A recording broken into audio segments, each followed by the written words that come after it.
মুসলমান ভাইরা রে, আমার কথাগুলা দিল দিয়ে বুঝবেন।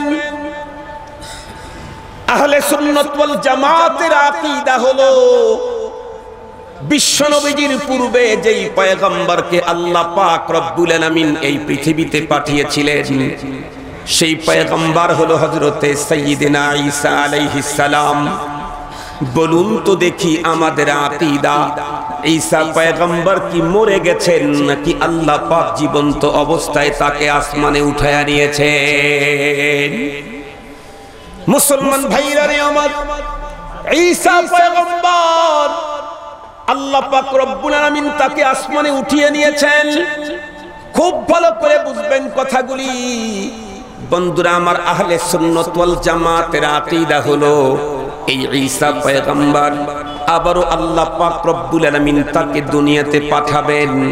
আপনারা বলুন তো দেখি, ঈসা পয়গম্বর যখন দুনিয়াতে আসবেন তখন কি নবী হিসাবে নবুয়তের দাবি নিয়ে আসবেন নাকি উম্মত হিসাবে আসবেন? মুসলমান খুব সহজভাবে কথাটা বোঝার জন্য বলছি। যত দূর পর্যন্ত মাইকের আওয়াজ যায়, ইহাবি আর ওয়াহাবি যারা আছেন, ইহাবি আর ওয়াহাবি যারা আছেন, যত দূর পর্যন্ত মাইকের আওয়াজ যায়, ওয়াহাবি আর সুন্নির যত স্লোগান দেন, কথাটা মনে রাখবেন। হযরতে ঈসা পয়গম্বর পূর্বের একজন পয়গম্বর।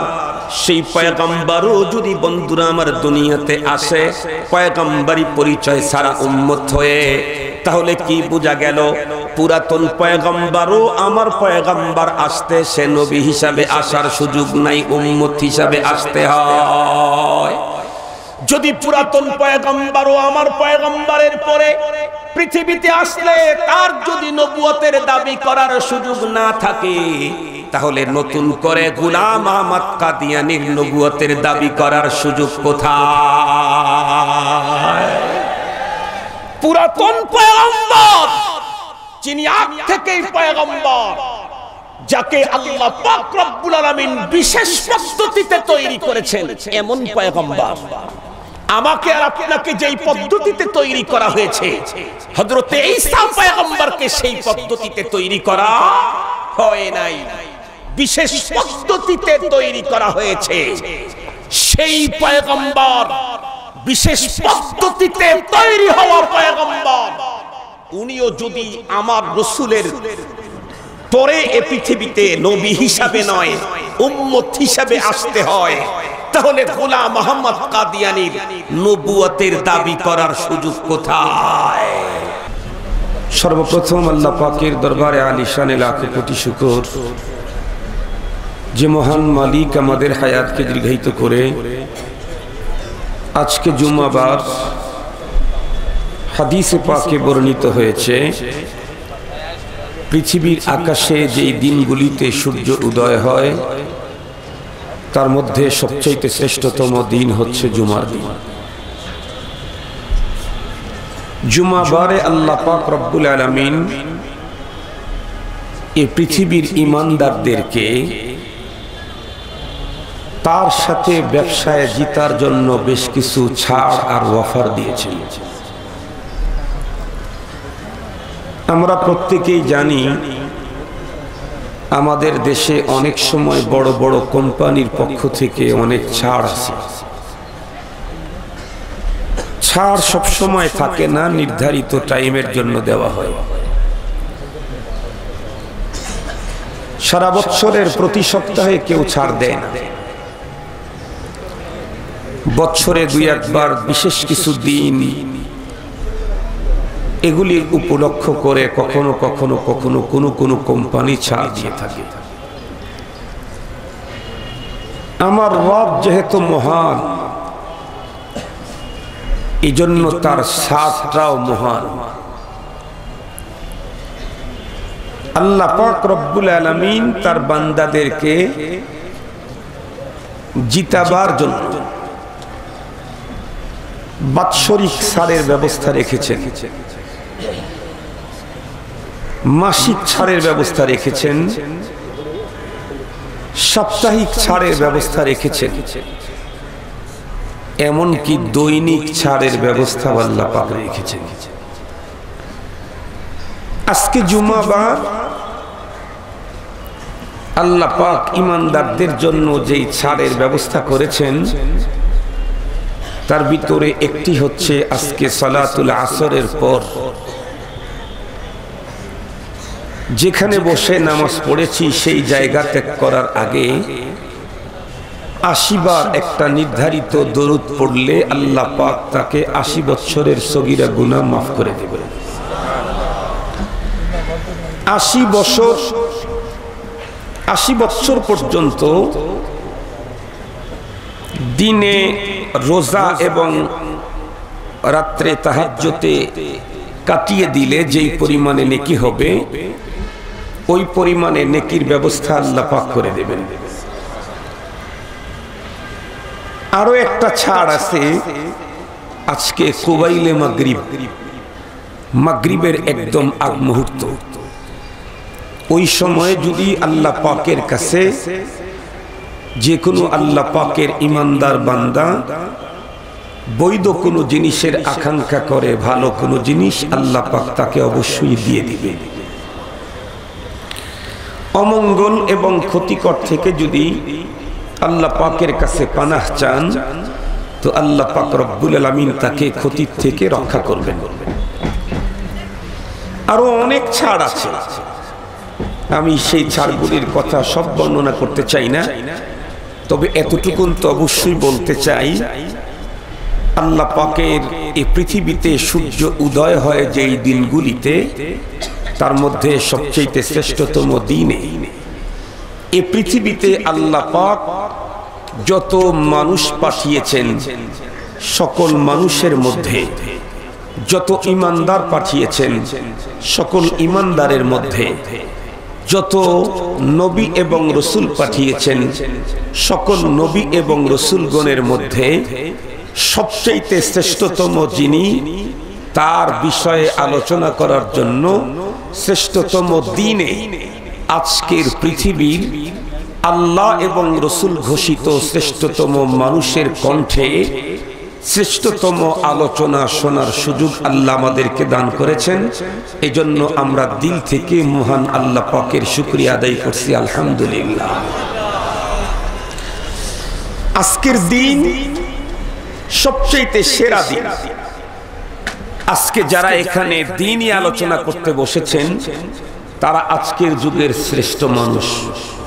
নবীজির ঘোষণা, আজকে যার আলোচনা এখানে করা হবে উনি তো আল্লাহ পাকের কাছে সবচেয়ে প্রিয় সর্বশ্রেষ্ঠ এবং সর্বশেষ রাসূল জনাবে মুহাম্মদুর রাসূলুল্লাহ সাল্লাল্লাহু আলাইহি ওয়াসাল্লামের। এজন্য সব যদি শ্রেষ্ঠ হয় সেখানে যদি দুই একটা নিম্নমানের কিছু থাকে সেগুলির মান নিচে থাকে না, হাজারো শ্রেষ্ঠের স্থায়লাভে নিম্নমানের জিনিসটাও শ্রেষ্ঠ হয়ে যায়। আমরা স্বাভাবিকভাবে দেখেছি, আপনারা দেখবেন আমাদের দেশে শীত কাপড় বিক্রি হয় দুই রকমের জায়গায়। একটা শপিং মলে শীত কাপড় পাওয়া যায়, ওইখানে ম্যাক্সিমাম কাপড়গুলি ইনটেক, দামি, নতুন। আর একটা হচ্ছে এই বিভিন্ন খোলা জায়গায় মার্কেটে বিভিন্ন জায়গাতে শীত কাপড় পাওয়া যায়। এখানে যেগুলি পাওয়া যায় এগুলি মালবুস, ব্যবহৃত, ইউজ করা। যদি কখনো এমন হয় যে শীতের গাঁটটি যেটা রাস্তার ভিতরে ফুটপাতের দোকানদার খুলেছে ওইখানে হঠাৎ করে ইনটেক দুইটা মাল ঢুকে গেছে, বলেন তো দেখি ওইটা কি কেউ শপিং মলে যেই দামে যেই মূল্যে কিনে এটাকে সেই মূল্যে কিনতে রাজি হবে? কখনোই না। কেন?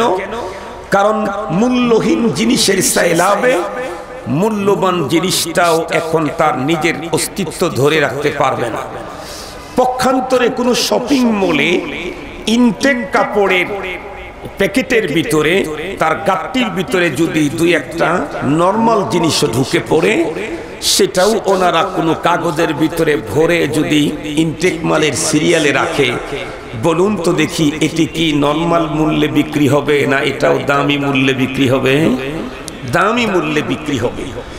আমরা যেহেতু আজকে সবচেয়ে শ্রেষ্ঠ দিনে এসেছি, আমরা যেহেতু আজকে এই পৃথিবীর নবী ঘোষিত শ্রেষ্ঠ মানুষদের জবানে কথা শুনতে এসেছি, আমরা যেহেতু আজকে পৃথিবীর সর্বশ্রেষ্ঠ মানুষের আলোচনা শুনতে এসেছি, এই জন্য আমাদের দাম যদি কম হয়ে থাকে, এতগুলি শ্রেষ্ঠ জিনিসের মাঝে আমি কম দামি মানুষটাও আল্লাহর দরবারে শ্রেষ্ঠ হিসাবে বিবেচিত হব। আল্লাহ পাক, যে আল্লাহ পাক আমাদেরকে এই শ্রেষ্ঠত্বের সুযোগ দিলেন, সে আল্লাহ পাকের দরবারে আবারও আমরা জবান খুলে জোর আওয়াজে পড়ি আলহামদুলিল্লাহ। সম্মানিত উপস্থিতি, গতকাল থেকেই আপনারা দেশের বরেণ্য হযরত উলামা মাশায়েখদের জবান থেকে শান আর রিসালাতের উপরে নানামুখী আলোচনা শুনতেছিলেন। খুসুসান আমার সংগঠনের সম্মানিত সুযোগ্য মহাসচিব আল্লামা মুফতি হাসান জামিল সাহেব দামাত বারাকাতুহুল আলিয়া, তার জবান থেকেও আপনারা শুনেছেন রাবেতাতুল ওয়াইজিন বাংলাদেশের মহাসচিব উনি। সম্মানিত উপস্থিতি, হয়তোবা এমন হতে পারে যে গতকালকেও যেই জাতীয় কথা এখানে আলোচনা হয়েছে, আজকেও ওইগুলি তাকরার হয়ে যেতে পারে, যেহেতু গতকালকের আলোচনা আমার জানা নাই। যদি তাকরার হয়, গতকালকে আলোচিত হয়েছে, আবারও যদি আলোচনা হয়, তাতে তো আমাদের মনে কোনো অনীহা আসার সুযোগ নাই। কেন? কারণ মান আহাব্বা শাইআন আকসারা যিকরা, যে যাকে মুহাব্বত করে সে তার আলোচনা বারবার শুনতে চায়। যে যাকে মুহাব্বত করে সে তার আলোচনা বারবার শুনতে চায়। প্রিয় মানুষটার নাম বারবার জপন করতে চায়। প্রিয় মানুষটার একই গুণের কথা কোটি কণ্ঠে উচ্চারিত হোক, এটা চায়। এবং যে যাকে মুহাব্বত করে তার প্রিয় মানুষটার সুখ্যাতি সুনাম গুণকীর্তন যারা করে, এই লোকটার পক্ষ থেকে তাদেরকে আরো উপঢৌকন দেওয়া হয়। আপনারা তো অবশ্যই জানেন, বর্তমান আমাদের দেশের প্রধানমন্ত্রী, এদেশের কোন নেতা যদি তার আব্বার ভূয়সী প্রশংসা করে, অস্বাভাবিক প্রশংসা করে, যখনই যে কোনো সেমিনার সিম্পোজিয়ামে দাঁড়ায়, তখনই যদি তার বাবার প্রশংসা করে, তাহলে এই লোকটা সাধারণ নেতা থাকলেও মাত্র 1 থেকে 2 থেকে 3 মাস পর্যন্ত প্রতিটি প্রোগ্রামে দাঁড়িয়েই প্রধানমন্ত্রীর বাবার কোনো কীর্তন গাইতে পারলে আগামী নির্বাচনে এমপি বা মন্ত্রী হইতে তার আর কোনো সমস্যা হবে না। কারণ স্বাভাবিকভাবেই একজন মেয়ে তার বাবাকে মুহাব্বত করবে, এটা একটা স্বাভাবিক ব্যাপার। আমি আমার বাবাকে মুহাব্বত করি, আমার বাবার ভালো প্রশংসিত কোনো শব্দ যখন কারো মুখ থেকে শুনি, প্রশংসার শব্দ, তখন আমার অনেক মজা লাগে। এ পৃথিবীতে এরকম মানুষও আছে যারা শুধুমাত্র কেবলমাত্র তার বাবার নাম আলোচনা করলেই তাদেরকে পুরস্কৃত করে না, বরং তার চাইতে আরো প্রিয় তাদের নাম যারা উচ্চারণ করে তাদেরকে নগদ উপঢৌকন দেয়। আপনারা অবশ্যই জানবেন, শেখ শিবলি গালিবান রহমাতুল্লাহি আলাইহি, উনি আকসার সময় ওনার পকেটের ভিতরে মিষ্টি রাখতেন। অধিকাংশ সময় উনি ওনার পকেটে মিষ্টি রাখতেন। উনি পথ চলতে যে কোনো মানুষের মুখ থেকে যদি কখনো আল্লাহ শব্দ বের হতে শুনতেন, দৌড়ে গিয়ে তার কাছে পকেট থেকে বের করে তার মুখে মিষ্টি ঢুকিয়ে দিতেন। দৌড়ে গিয়ে পকেট থেকে মিষ্টি বের করে তার মুখে মিষ্টি ঢুকিয়ে দিতেন। এ বুজুর্গ, ওনাকে জিজ্ঞেস করা হলো, হুজুর আপনি এই পদ্ধতি অবলম্বন করলেন কেন? উনি তখন উত্তর করলেন, পৃথিবীর সবচেয়ে প্রিয়তম জিনিসটা হলো আমার রব। আমার কাছে এই পৃথিবীর সবচেয়ে প্রিয় এটা আমার রব। তো আমার প্রিয় নামটা যখন কেউ উচ্চারণ করে, তখন আমার দিলটা তার প্রতি চূড়ান্ত অনুরাগী হয়, মনে চায় তাকে একটু মিষ্টি মুখ করাতে। এজন্য আমি 24 ঘন্টা আমার পকেটে মিষ্টি রিজার্ভ রাখি।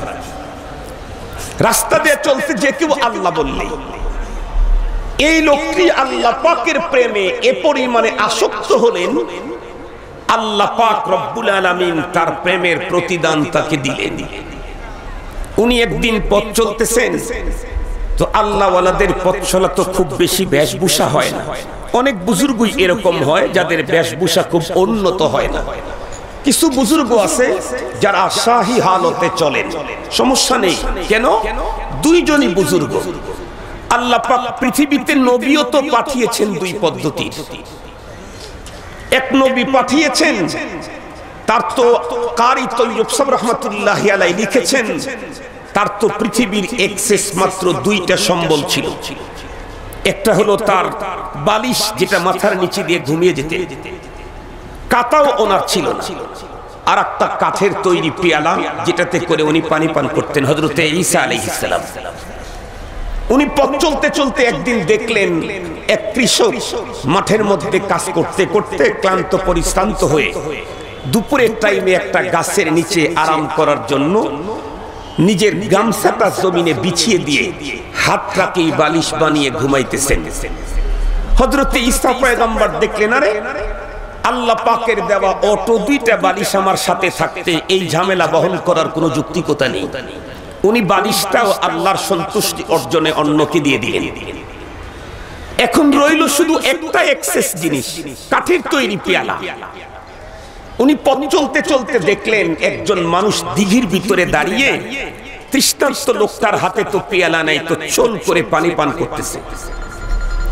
তো উনি তখন আলহামদুলিল্লাহ দেখেই উনি অবাক হয়ে ভাবতেছিলেন, বলতেছিলেন, আরে মালিক তো আমার কাছে এমন পেয়ালা দিয়েছেন যেই পেয়ালা চুরি হওয়ার কোনো ঝামেলা নাই। এই পেয়ালা চুরি হতে পারে নাকি? পকেটের টাকা চুরি হতে পারে, কিন্তু এই পেয়ালা চুরি হতে পারে না। কিন্তু বর্তমান সময় আমরা দেখতেছি এই পেয়ালাও এখন চুরি হয়। এই পেয়ালা চুরি হয় না, হয় না। এই পৃথিবীতে দিন যত গড়তেছে, প্রতিটি জিনিসের মূল্য ততই বাড়তেছে, অনেক অনেক অনেক গুণে বাড়তেছে। শুধু কমতেছে আল্লাহর শ্রেষ্ঠ সৃষ্টি মানুষের দাম। শুধু কমতেছে আল্লাহর শ্রেষ্ঠ সৃষ্টি মানুষের দাম। মনে রাখবেন, আপনি আদর করে বাসাতে যেই কুকুরটাকে লালন করলেন, সেই কুকুর যদি কেউ মেরে ফেলে, তার জন্য যদি এই পৃথিবীর আদালতে কেস হতে পারে, আদর করে আমার আল্লাহ যেই মানুষটাকে তৈরি করলেন, যে পেশ দিয়েই তাকে আপনি দুনিয়া থেকে বিদায় করে দেন, আপনার কেস, এই কেসের বিচার হবে আল্লাহর আদালতে। এই জটিল বিচার হবে আল্লাহর আদালতে। সম্মানিত হাজিরিন, কথাগুলি একটু ভালো করে বুঝবেন। তো হযরতে ওই বিশেষ ওই বুজুর্গ পথ চলতেছিলেন সাদা, ও বলতেছিলাম দুইজন পয়গম্বরের কথা, এটা শেষ করে দিই। তো একজন পয়গম্বরের কন্ডিশন হলো এই, উনি পরে কাঠের তৈরি পেয়ালাটা আল্লাহর রাস্তায় দান করে দিলেন। এখন ওনার এক লুঙ্গি জিরো, এক লুঙ্গি বালা, নে গমে দস্ত, নে গমে কালা। এখন আর ওনার বাইরের কোনো কিছু নাই। এ এক পয়গম্বরের অবস্থা। আর একজন পয়গম্বরের অবস্থা কি? উনি তো আল্লাহ পাকের কাছে আবেদন জানাইতেই বলেছেন, মুলকান লা ইয়ামবাগি লি আহাদ, আমাকে এমন রাজত্ব দিবা আল্লাহ, যেই জাতীয় রাজত্ব পৃথিবীর অন্য কাউকেই তুমি দিবা না। এমন রাজত্ব আমি চাই। আল্লাহ পাক হযরতে সুলাইমান আলাইহিস সালামকে এমনই রাজত্ব দিয়েছিলেন যা পৃথিবীর কোনো মানুষকে কখনোই দেওয়া হয় নাই। দুইজনই পয়গম্বর, একজনের কিছু নাই, উনিও পয়গম্বর, আর একজনের তামাম দুনিয়ার নেতৃত্ব, রাজত্ব, উনিও পয়গম্বর। এই জন্য আমাদের কোন বুজুর্গ যদি খুব বেশি উন্নত মানের শান শৌকতে চলে, তাতে ওনাকে ছোট করে বুজুর্গ ভাবার কোনো সুযোগ নেই।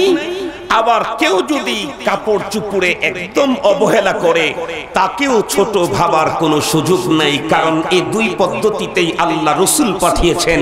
কিয়ামত পর্যন্ত রসুলের উত্তরসূরিদের এই দুই পদ্ধতি থাকবে। সম্মানিত হাজিরিন, তো বলতেছিলাম ওই বুজুর্গের কথা। উনি তো একদম নরমাল বেশভূষা, পথ দিয়ে চলতেছেন, ছেলেরা মনে করছে এটা পাগল। আমরা ছোটবেলায় দেখতাম আগে পাগলকে মানুষ আঘাত করত, ছোটবেলায় দেখতাম। তো এই ছেলেরা ওই বুজুর্গকে আঘাত করছে। আঘাত যখন করছে, বুজুর্গের হাঁটুর নিচে এক জায়গায় লেগে রক্ত বের হওয়া শুরু হয়ে গেছে। বুজুর্গ সাথে সাথে ওখানে বসে রক্তটাকে কন্ট্রোল করার চেষ্টা করতেছেন, কিন্তু রক্ত বন্ধ হচ্ছে না। পাশ দিয়ে ওই বুজুর্গকে চিনেন এমন একজন মানুষের আশা।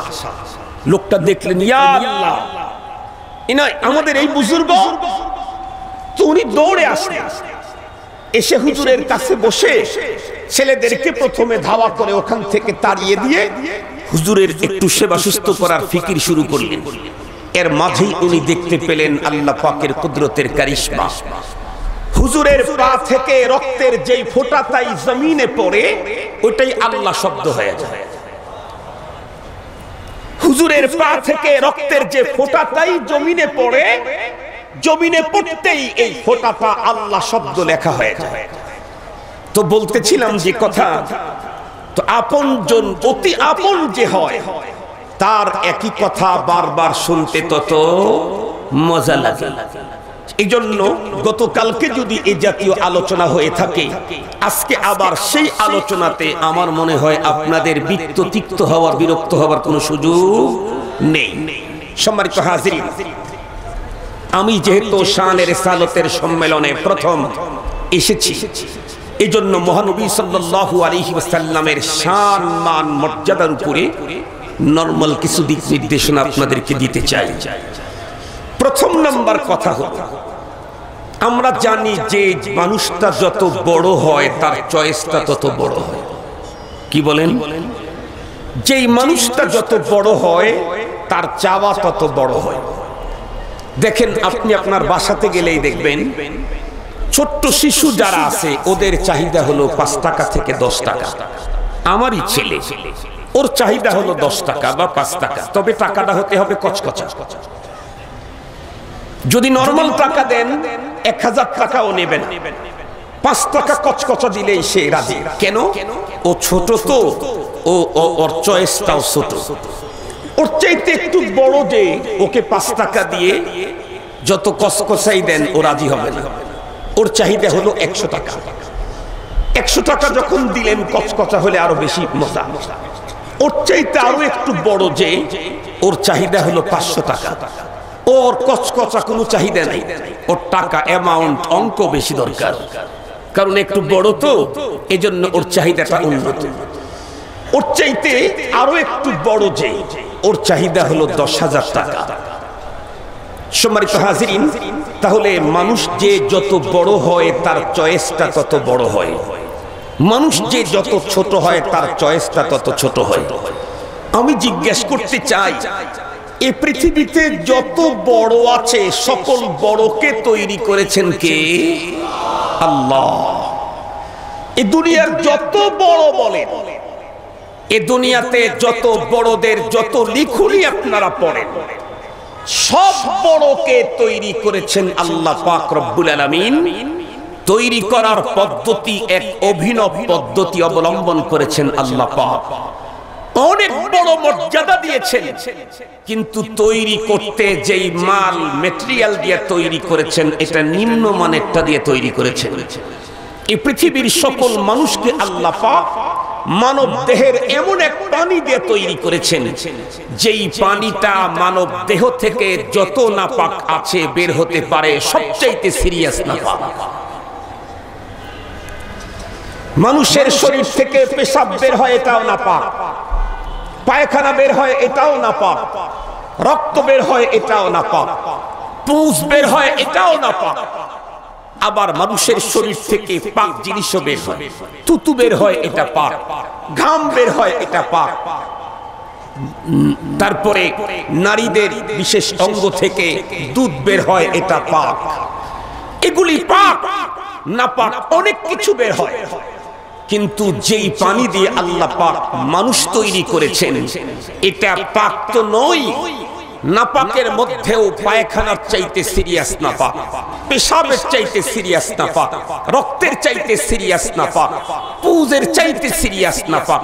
কারো শরীর থেকে পুজ বের হলে গোসল ফরজ হয় না, কারো শরীর থেকে পায়খানা হইলে পায়খানা বের হইলে গোসল ফরজ হয় না, কারো শরীর থেকে পেশাব বের হইলে গোসল ফরজ হয় না, কারো শরীর থেকে ব্লাড বের হইলে গোসল ফরজ হয় না। কিন্তু যেই পানি দিয়ে এত দামি দামি মানুষকে আল্লাহ পাক তৈরি করেছেন, ওকে এত চূড়ান্ত না পাক পানি দিয়ে তৈরি করেছেন, যেই পানি মানব দেহ থেকে বের হলে ওযু করলে পাক হয় না, গোসল করতে হয়। সম্মানিত হাজিরিন, কথাগুলি ঠান্ডা মাথায় ভালো করে বোঝার জন্য চেষ্টা করবেন। আল্লাহ পাক মানুষকে সৃষ্টির শ্রেষ্ঠত্বের চেয়ারে বসাবেন, কিন্তু তাকে তৈরি করতে এমন চূড়ান্ত নাপাকি ব্যবহার করলেন কেন? আল্লাহ পাক আলিমুল গায়ব, আল্লাহ আমাদেরকে তৈরি করেছেন, আল্লাহ পাক জানেন আমাদের কন্ডিশন, ফিতরত ভিতরের অবস্থান কি। আল্লাহ পাক জানেন আমি যাদেরকে তৈরি করে শ্রেষ্ঠত্বের চেয়ারে আমি বসাবো, ওরা শ্রেষ্ঠত্বের চেয়ারে বসার পরে ওরা আমি স্রষ্টাকে ভুলে যেতে পারে। ইন্নাহু কানা যালুমান জাহুলা, ওরা আমাকে ভুলে যেতে পারে, ওরা আমার সাথে ভাব দেখাতে পারে, ওরা আমার আইনের বিরুদ্ধে নিজের আইন তরে চলার পথ তৈরি করতে পারে। ওরা এই পৃথিবীতে আবিষ্কার করবে ল্যাপটপ, ডেস্কটপ, আইপ্যাড, ওরা এই পৃথিবীতে আবিষ্কার করবে মিগ ফাইটার 29, ওরা এই পৃথিবীতে আবিষ্কার করবে একদিন উড়োজাহাজ। টন টন ওজন দিয়ে যখন আকাশে পাখির মতো উড়ে বেড়াবে, তখন ওদের ভিতরে অহমিকা আর দাম্ভিকতা এসে যেতে পারে। যদি অহমিকার দাম্ভিকতা আসে, তাহলে ওদের পরবর্তী পুরা লাইফটাই জাহান্নামের আগুনে পুড়তে হবে। ওরা যাতে অহমিকা আর দাম্ভিকতার সুযোগ না পায়, এজন্য ওদেরকে তৈরি করতেই চূড়ান্ত নাপাক জিনিস দিয়ে তৈরি করলাম। তুমি যতই আকাশে ওড়ো, যতই জমিনের নিচে চূড়ান্ত সুরক্ষিত ঘর তৈরি করো, যতই ল্যাপটপ, ডেস্কটপ, আইপ্যাড তৈরি করো, তাই বলে তোমার অহংকার দেখানোর সুযোগ নাই। খলিকতা মিন নুতফা, তোমাকে তো তৈরি করা হয়েছে চূড়ান্ত নাপাক দিয়ে, তোমার আবার ভাব কিসে? তুমি তো সৃজিত হয়েছো চূড়ান্ত নাপাক দিয়ে, তোমার আবার ভাব কিসে? সম্মানিত হাজিরিন, ভালোভাবে বুঝবেন কথাগুলো। তো আল্লাহ পাক রব্বুল আলামিন সকল সৃষ্টির ভিতরে আমাদেরকে শ্রেষ্ঠত্ব দিয়েছেন। দেওয়ার পরে আল্লাহ পাক রব্বুল আলামিন শ্রেষ্ঠ জায়গা জান্নাত পর্যন্ত যাতে পৌঁছতে পারি, এইজন্য আল্লাহ পাক আমাদের ওই পথ দেখাবার প্রদর্শক উনি চয়েস করেছেন, বাছাই করেছেন। জান্নাতের পথ যারা দেখাবে পৃথিবীর মানুষকে, তাদেরকে বাছাই করেছেন স্বয়ং আল্লাহ। অন্য কাউকে দিলে ঝামেলা হতে পারে, আল্লাহ নিজে বাছাই করেছেন। নবী এবং রাসূল পৃথিবীর কোন উম্মতের দ্বারায় বাছাই হয় না। কি বলেন, নবী রাসূল কি উম্মতের দ্বারায় বাছাই হয়? নবী আর রাসূলকে বাছাই করেছেন কে? আল্লাহ পাক রব্বুল আলামিন। উনি যেমন বড়, ওনার চয়েসও তেমন বড়। উনি যেমন মহান, তার চয়েসও তেমন মহান। উনি যাকে তাকে চয়েস করেন। সম্মানিত হাজিরিন, একে তো হলো উনি আবিষ্কার করেন, দ্বিতীয়ত হলো উনি মহান, যাকে তাকে চয়েস করেন না। উনি নিজেই আবিষ্কারক, নিজেই আবার চয়েস করেছেন। তাহলে বুঝতে হবে এই পৃথিবীর সবচাইতে সেরা মানুষ হবে আম্বিয়ায়ে কেরাম, যারা আল্লাহ পাক যাদেরকে নিজে তৈরি করেছেন, নিজেই চয়েস করেছেন। সকল নবীদের ভিতরে সবচাইতে বড় নবী, সর্বশ্রেষ্ঠ নবী, সর্বশেষ নবী, যাকে আল্লাহ নিজেই তৈরি করলেন, তৈরি করে নিজেই তার মুহাব্বতে পড়লেন। সুবহানাল্লাহ বললেন না? যে তৈরিও করলেন উনি, মুহাব্বতেও পড়লেন উনি। উনি নিজেই তৈরি করে নিজেই মুহাব্বতে পড়লেন তার। এ হলো আখিরি জামানার পয়গম্বর। আজকে যার শান ও মানের উপরে আলোচনা করার জন্য বরকতি এ সমাবেশের ডাক দেওয়া হয়েছে হেফাজতে ইসলামের পক্ষ থেকে। মনে রাখবেন, এই মহামানবটি মানব নন, মহামানব। ইনি রসুল নন, মহারসুল। নবী নন, মহানবী। পৃথিবীর আদম আলাইহিস সালাম থেকে ঈসা পয়গম্বর পর্যন্ত সকল নবীগণ ছিলেন উম্মতের নবী। আমাদের যে নবী, যার শান ও মান নিয়ে আজকের আলোচনা, উনি উম্মতের তো নবী, নবীদেরও নবী। কি বলেন, আমাদের নবীজি কি শুধু উম্মতের নবী না নবীদেরও নবী? নবীদেরও নবী। আল্লাহ পাক রব্বুল আলামিন রূহের জগতে দুইটা কনফারেন্স করে দুইটা আহাদ, মিসাক, ওয়াদা নিয়েছেন। কোরআনে পাকের মধ্যে এসেছে। আরো অনেক তাফসীর আছে, আমি যেটা বলতেছি এটাও একটা তাফসীর। দুইটা আহাদ দিয়েছেন আল্লাহ পাক রূহের জগতে মানুষকে পৃথিবীতে পাঠাবার অনেক আগে। একটা কনফারেন্স ছিল জেনারেল কনফারেন্স, আর একটা কনফারেন্স ছিল স্পেশাল কনফারেন্স। জেনারেল কনফারেন্সে আল্লাহ পাক তার রুবুবিয়তের স্বীকৃতি নিয়েছেন।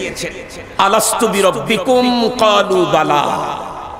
আল্লাহ পাক সকল আত্মাকে একত্রিত করে তার মাহাত্ম্যের কথা তাদের সামনে পেশ করে জিজ্ঞাসা করলেন, আমি কি তোমাদের প্রভু?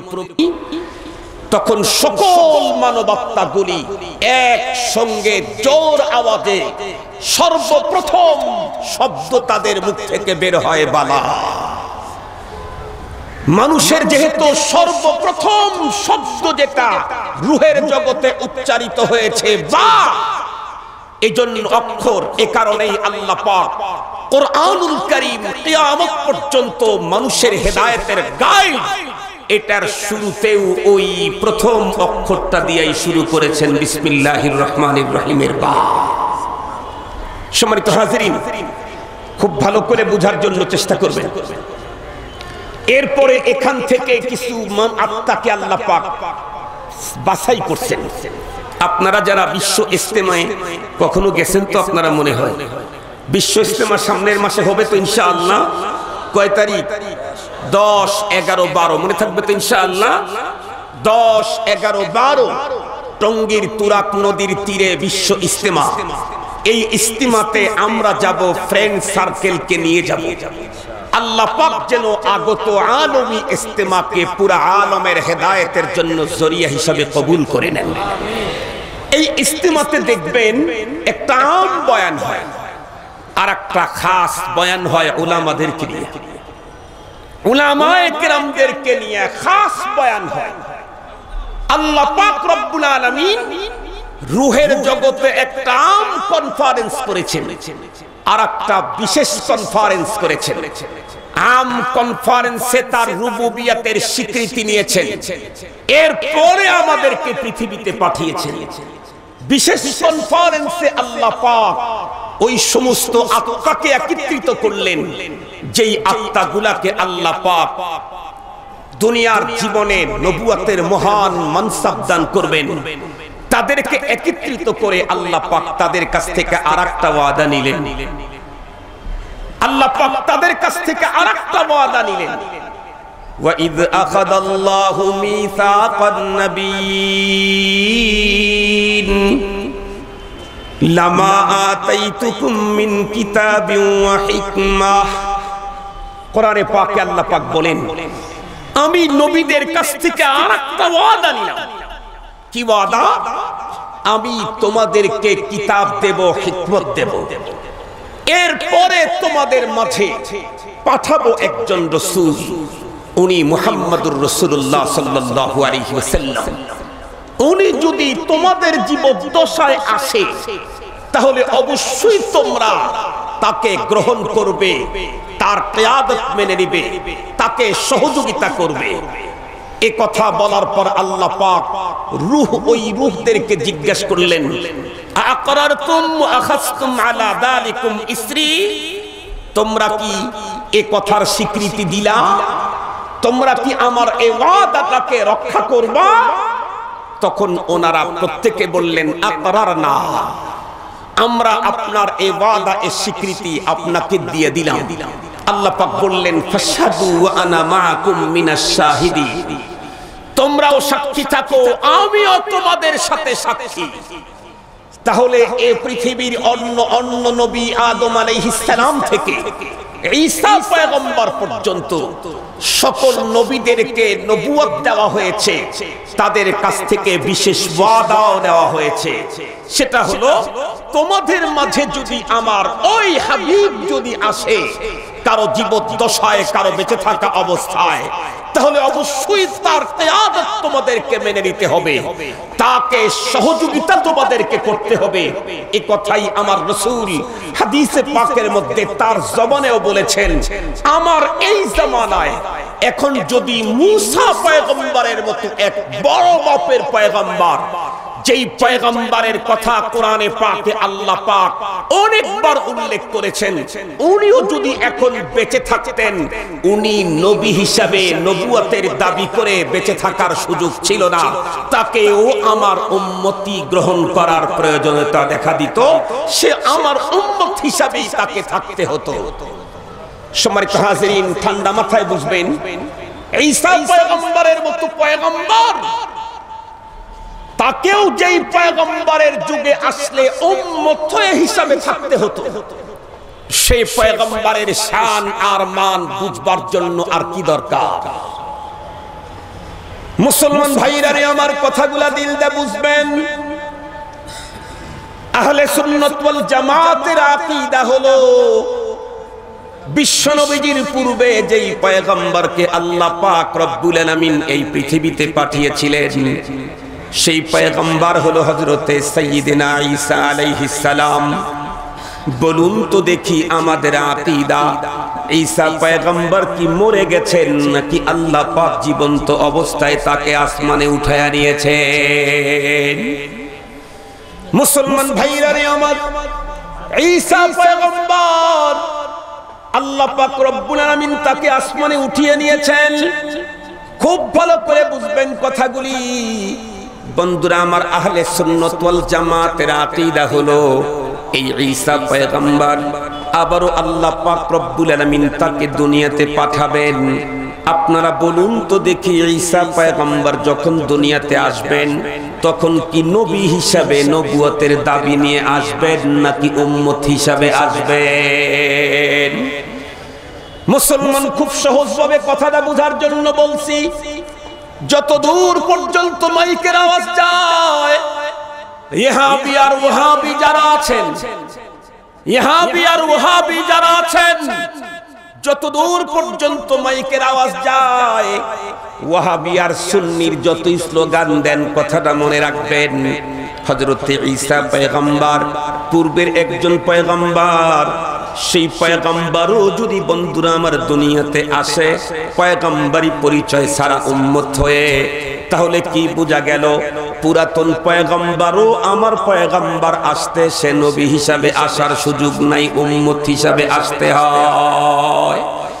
যদি পুরাতন পয়গম্বরও আমার পয়গম্বরের পরে পৃথিবীতে আসলে তার যদি নবুয়তের দাবি করার সুযোগ না থাকে, তাহলে নতুন করে গোলাম আহমদ কাদিয়ানীর নবুয়তের দাবি করার সুযোগ কোথায়? পুরাতন পয়গম্বর, যিনি আগ থেকেই পয়গম্বর, যাকে আল্লাহ পাক রব্বুল আলামিন বিশেষ পদ্ধতিতে তৈরি করেছেন, এমন পয়গম্বর, আমাকে আর আপনাকে যেই পদ্ধতিতে তৈরি করা হয়েছে, হযরতে ঈসা পয়গম্বরকে সেই পদ্ধতিতে তৈরি করা হয় নাই, বিশেষ পদ্ধতিতে তৈরি করা হয়েছে।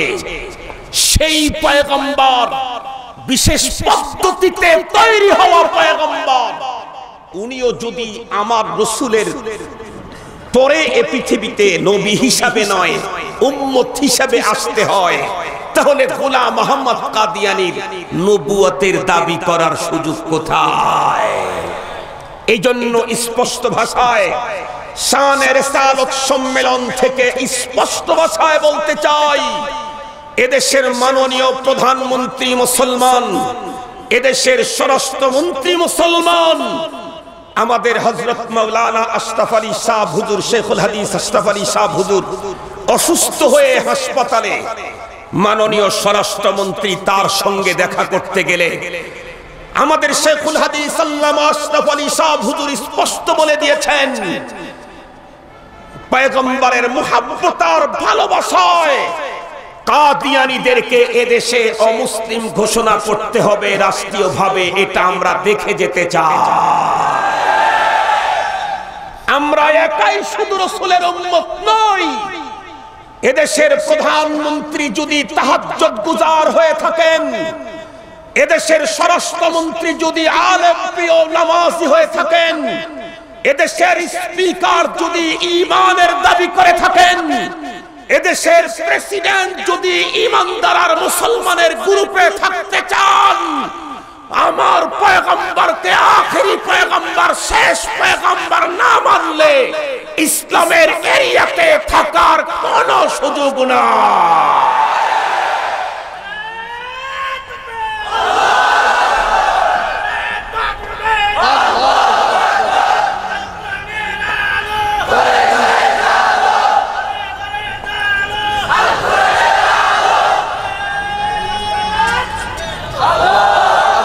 সম্মানিত সুধী, ভালো করে কথাগুলি বুঝবেন। আমার রাসূলের পরে আরো কোন রাসূল আসতে পারে, এই কথার যারা বলবে আর এদের বিরুদ্ধে যারা ক্ষমতা থাকতেও অ্যাকশন নেবে না, তারা এক। ঠিক বললাম না? ঠিক বললাম?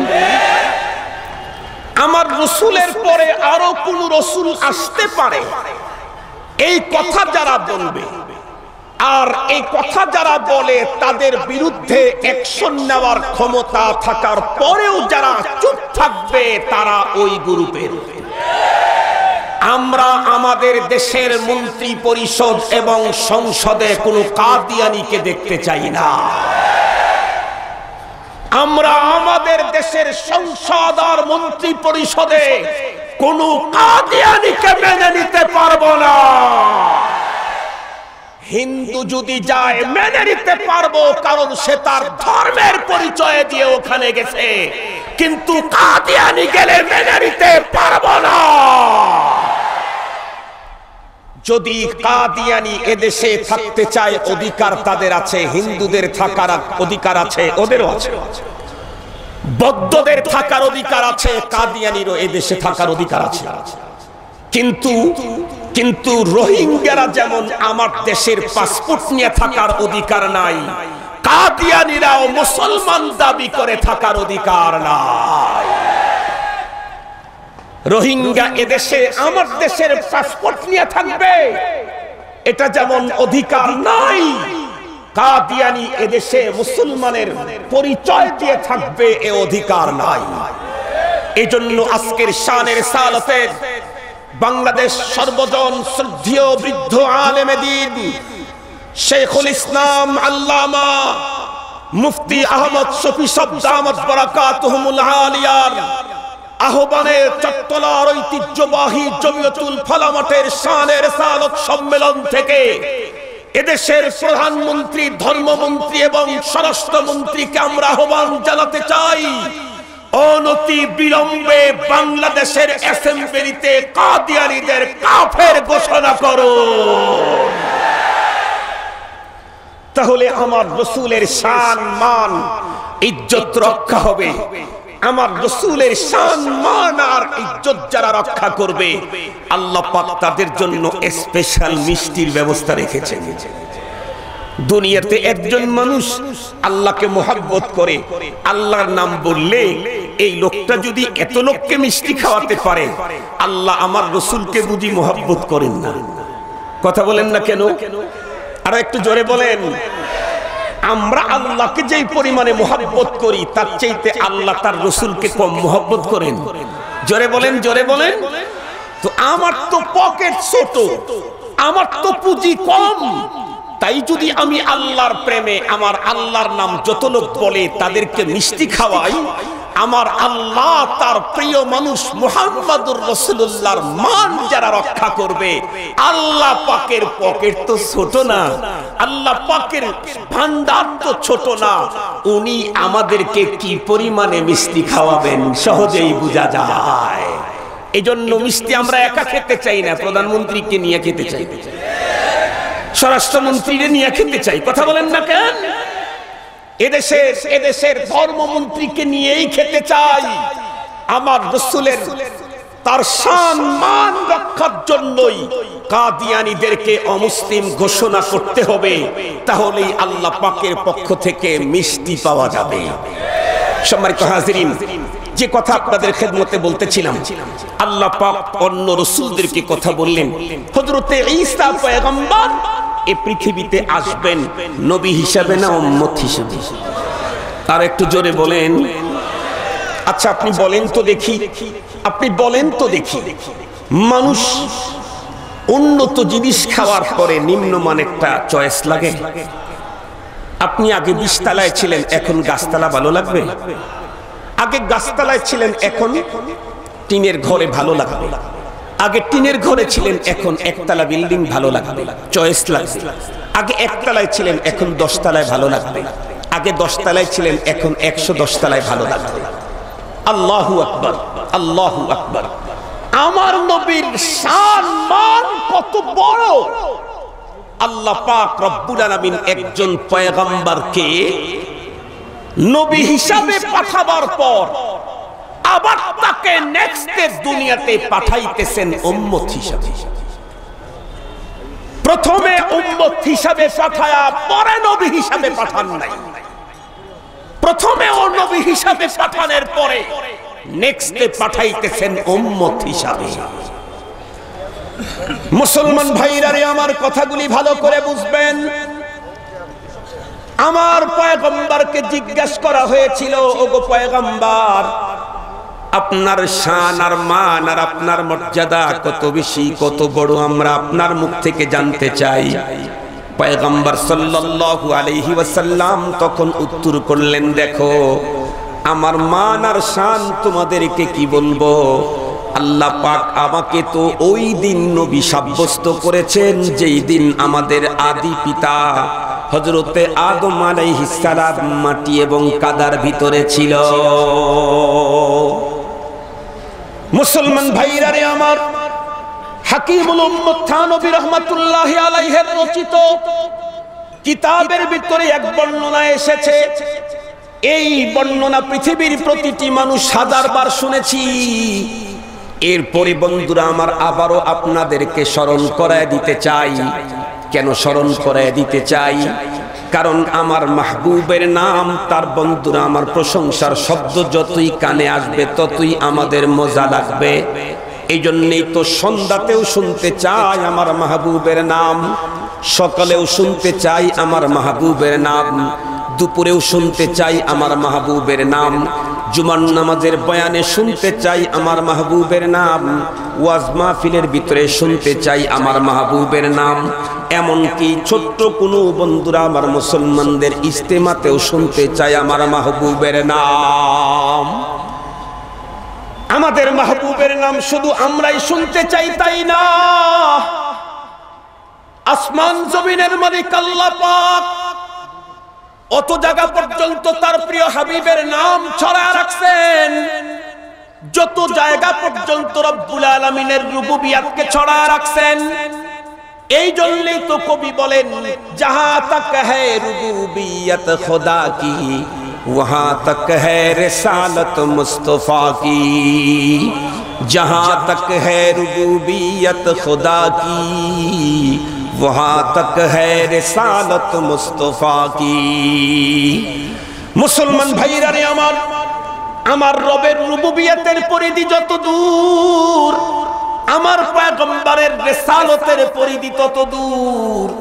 ও ও মুসলমান, তার কারণ হলো আমি যদি আপনাকে আমার জীবনের চাইতে বেশি মহব্বত করি, তাহলে শুধু আমার ঘরেই আপনার আধিপত্য চলবে তা না, শুধু আমার নির্ধারিত কোনো ফ্যাক্টরির মধ্যে আপনি সমাদৃত হবেন তা না, বরং আমার নেতৃত্ব আর ক্ষমতার এরিয়া যত দূর, আপনার বন্ধুরা আমার দাপট চলবে তত দূর। ঠিক বললাম না বে ঠিক বললাম?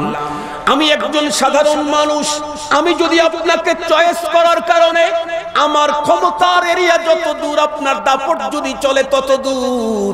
ও মুসলমান, আল্লাহ পাক রব্বুল আলামিন আমার পয়গম্বরকে মুহাব্বত করেন, অতি প্রিয়, অতি ভালোবাসা, অতি মুহাব্বত করেন, তাহলে আল্লাহ পাকের রুবুবিয়তের এরিয়া যত দূর, মুহাম্মাদুর রাসূলুল্লাহর দাপট তত দূর। আল্লাহু আকবার বলেন। হাজারো ঘটনা আমাদের জানাই আছে, হাজারো ঘটনা আমাদের জানাই আছে। বলুন তো দেখি, বিজ্ঞানীরা আজও শাক্কুল কামার, চন্দ্রকে দ্বিখণ্ডিত করার কথা বিজ্ঞানীরা আজ স্বীকৃতি দিচ্ছে না, দিচ্ছে না? বলুন তো দেখি, নবী জমিনে বসে শাহাদত আঙ্গুলির ইশারা দিয়ে চন্দ্রকে দুই টুকরা করলেন। এটি আল্লাহ পাকের মাহবুব হওয়ার কারণেই সম্ভব হয়েছিল, অন্য কারণেরা। চন্দ্র তো অনেক দূর, চন্দ্র অনেক দূর, সেইখানে আমার পয়গম্বরের দাপট, আঙ্গুলির ইশারা চন্দ্র সহ্য করতে পারতেছে না। আল্লাহ পাক রব্বুল আলামিনের ক্ষমতার পাওয়ার আর তার রুবুবিয়ত যত দূর, আমার রাসূলের রিসালাতের দাম্ভিকতা তত দূর। সম্মানিত হাজিরিন, আপনারা তো বহুবার শুনেছেন হযরত উলামায়ে কেরামের মুখে, আমাদের আদি পিতা হযরত আদম আলাইহিস সালামের ভুলে একটা ভুল হয়ে গেছিল, তাই না? আমি যে সব শব্দগুলা বলি এটা মনে রাখবেন। আমি বলছি ভুলে একটা ভুল হয়ে গেছে, সেটা হচ্ছে নিষিদ্ধ ফল খেয়ে ফেলেছেন। উনি যে খেয়েছেন, উনি প্রতারণার শিকার হয়েছেন। ফাযাল্লাহুমাশ শাইতান, শয়তান ওনাদেরকে প্রতারণা করেছে। তো এরপরে আল্লাহ পাক তো সাথে সাথে দুইজনকে পৃথিবীতে পাঠিয়ে দিলেন, দুইজন চলে আসলেন। ইতিহাস আপনাদের জানা, লম্বা কথা বলতে চাই না। কানতে ছিলেন লম্বা টাইম। কোন রিওয়ায়েতে এসেছে হযরতে আদম আলাইহিস সালাম পৃথিবীতে এসে 100-200 বছর পর্যন্ত আকাশের দিকে মুখই উত্তোলন করে নাই লজ্জায়। একটা মাত্র ভুলে হয়েছে, আকাশের দিকে মাথা উঠান নাই লজ্জায়। সেই পয়গম্বরের সন্তান আমরা সকাল থেকে সন্ধ্যা পর্যন্ত খোদা বিরোধী, ধর্ম বিরোধী কাজে লিপ্ত থাকি। এরপরে আবার মঞ্চে এসে আস্ফালন দেখাই, তার মানে আমাদের লজ্জাই নাই, তার মানে আমাদের হায়াই নাই। আমরা আদম পয়গম্বরের যোগ্য সন্তান নই। আমাদের পিতার কন্ডিশন হলো এই, একটা ভুল হওয়ার কারণে বছরের পর বছর, যুগ যুগ ধরে আকাশের দিকে মুখ উঠাইতে লজ্জা করেছে। লম্বা টাইম পর্যন্ত রব্বে কারীমের দরবারে কান্নাকাটি শুরু করলেন। করতে করতে হঠাৎ করে আদম পয়গম্বরের মস্তিষ্কের ভিতরে হাজির হয়ে গেল, এতদিন পর্যন্ত কান্না করছি, কিন্তু আল্লাহ পাকের পক্ষ থেকে তো কোনো রকমের আওয়াজ আসে না। উনি তখন চিন্তা করলেন, হঠাৎ করে তার মস্তিষ্কের মনি কোঠায় জাগ্রত হলো। আল্লাহ পাক যখন আমাকে তৈরি করে, যখন আমার ভিতরে রূহ ফুকালেন, তখন আমি একটা তক্তার ভিতরে লেখা দেখেছিলাম, লা ইলাহা ইল্লাল্লাহু মুহাম্মাদুর রাসূলুল্লাহ। হযরত আদম পয়গম্বর ভাবলেন, আল্লাহ পাকের নামের সাথে একই সিরিয়ালে আরো একটা নাম, এটা অবশ্যই আল্লাহ পাকের সবচেয়ে প্রিয় কেউ হবে। সম্মানিত হাজিরিন, আমি একা যদি আল্লামা শেখ আহমদ শফি সাহেব হুজুরের কাছে যাইতে না পারি, তাহলে তার প্রিয় এবং কাছের, একদম কাছের শফি বদ্দা, তার ছেলে আনাস ভাই, ওনাদের মাধ্যমে আমার যাওয়া সহজ কিনা? ওনাদের মাধ্যমে আমার যাওয়া সহজ। আমি প্রাইম মিনিস্টারের কাছে যেতে চাইলে আমি গেটে ঢুকতেই পারবো না, কিন্তু ওনার একান্ত সচিবের সাথে লাইন করলে প্রাইম মিনিস্টারের সাথে দেখা করা আমার জন্য অত্যন্ত ইজি। হযরত আদম আলাইহিস সালাম চিন্তা করলেন, মালিকের নামের পাশেই যার নামটা বসানো হয়েছে আল্লাহ, এদিকে মুহাম্মদ, লা ইলাহা ইল্লাল্লাহ মুহাম্মাদুর রাসূলুল্লাহ, আল্লাহ আর মুহাম্মদ শব্দ দুইটা একদম পাশাপাশি। ঠিক বললাম? এদিকে লা ইলাহা ইল্লাল্লাহ, এদিকে মুহাম্মাদুর রাসূলুল্লাহ, এদিকেও অনেক শব্দ, এদিকেও অনেক শব্দ, কিন্তু আল্লাহ আর মুহাম্মদ শব্দটা একদম পাশাপাশি, মাঝখানে কোনো শব্দ নেই। ঠিক বললাম? উনি চিন্তা করলেন আদম আলাইহিস সালাম এই নামের মাধ্যমে মনে হয় ওই পর্যন্ত যাওয়া সহজ হবে, তো ওই নামের উসিলায় আল্লাহ পাকের কাছে দোয়া করলেন। আল্লাহ পাক রব্বুল আমিন দোয়া তো কবুল করলেনই, জিজ্ঞেস করলেন, আদম তুমি এ নাম পেলে কোথায়? দোয়া তো আমি কবুল করছি, ঠিক আছে, তোমারটা গ্রহণ, কিন্তু তুমি এ নাম পেলে কোথায়? এটা যে আমার পার্সোনাল, এটা যে আমার একান্ত, এটা তুমি বুঝলে কেমনে? আদম আলাইহিস সালাম উত্তর করেছিলেন, ওগো রব, আপনি আমার বডি স্ট্রাকচার তৈরি করে আমাকে লম্বা টাইম রাখার পর যেদিন আপনি আমার বডিতে রূহ ফুকালেন, সেই দিন আমি চোখ খোলার পরেই তখতার ভিতরে লেখা দেখেছি লা ইলাহা ইল্লাল্লাহ মুহাম্মাদুর রাসূলুল্লাহ। আমি তখনই বুঝেছি একদম পাশাপাশি দুইটা নাম, আল্লাহ এবং মুহাম্মদ, আল্লাহ এবং মুহাম্মদ। বুঝেছি একান্ত আপনার কেউ হবে, অতি আপন কেউ হবে, এই জন্য আমি তার নামের উসিলা করে আপনার কাছে দোয়া চেয়েছি। সম্মানিত হাজিরিন, আদি পিতা আদম পয়গম্বর যার নামের উসিলা করে দোয়া করলে আল্লাহ পাকের দরবারে কবুল হবে, সেই মানুষটার মর্যাদা কত উঁচায়, সেই মহামানবের দাম কত উঁচা, সে মহামানবের মর্যাদা কত উঁচা, এটা বুঝার জন্য আরো কোনো বক্তব্য দেওয়ার প্রয়োজন মনে হয় না। এরপরেও আজকের পৃথিবীতে দেশ এবং দেশান্তরে আল্লাহ পাকের সেই প্রিয় মাহবুবকে নিয়ে কটাক্ষ করা হয় না? 90% মুসলমানদের এদেশে আল্লাহ পাকের প্রিয় মাহবুবকে নিয়ে কটাক্ষ করার সাহস পায় এদেশের সংখ্যাগরিষ্ঠ হিন্দুর বাচ্চারা। আমি আপনাদের কাছে জানতে চাই, আল্লাহ পাকের কোরআন, আল্লাহ পাকের রাসূলের হাদিস, সকল পয়গম্বরদের জবান, সকল ধর্মীয় গ্রন্থের ভিতরে যেই মহামানবের চরিত্র আর তার ব্যক্তিত্বের কথা উল্লেখ করা হলো, সেই মহামানবের ব্যক্তিত্বের উপরে কেউ যদি কখনো কলম উঠায় কথা বলে, তাহলে অবশ্যই বুঝতে হবে এ জাতির সবচাইতে কুখ্যাত খারাপ হলো তারা। আমি আপনাদেরকে জিজ্ঞেস করতে চাই, প্রশাসন আর প্রশাসনের অস্ত্র দেখে গা জ্বালা হয় কাদের? ভদ্র মানুষের। কথা বলেন না কেন? প্রশাসন আর প্রশাসনের লোকদের অস্ত্র দেখে অন্তরের ভিতরে গাত্রদহ আর অন্তর জ্বালা তৈরি হয় হলো যারা সন্ত্রাসী তাদের। কারণ প্রশাসন তো সন্ত্রাস বন্ধ করে শান্তি আর নিরাপত্তা রক্ষার জন্য। সুতরাং যারা শান্তিকামী মানুষ তারা কখনো প্রশাসন আর প্রশাসনের অস্ত্র দেখে কখনো ভয় পায় না। সম্মানিত হাজিরিন, স্পষ্ট ভাষায় বলতে চাই, প্রশাসনের রক্ত দেখে যাদের গা জ্বালা শুরু হয় তারা যেমন সন্ত্রাসী, এ পৃথিবীর সবচাইতে শ্রেষ্ঠ মানুষ তার কথা শুনে যাদের গা জ্বালা শুরু হয় তারা কুখ্যাত খারাপ। আল্লাহ পাক আমাদের সকলকে কথাগুলা বোঝার তৌফিক দান করুক। ওয়া আখিরু দাওয়ানা আলহামদুলিল্লাহি রাব্বিল আলামিন।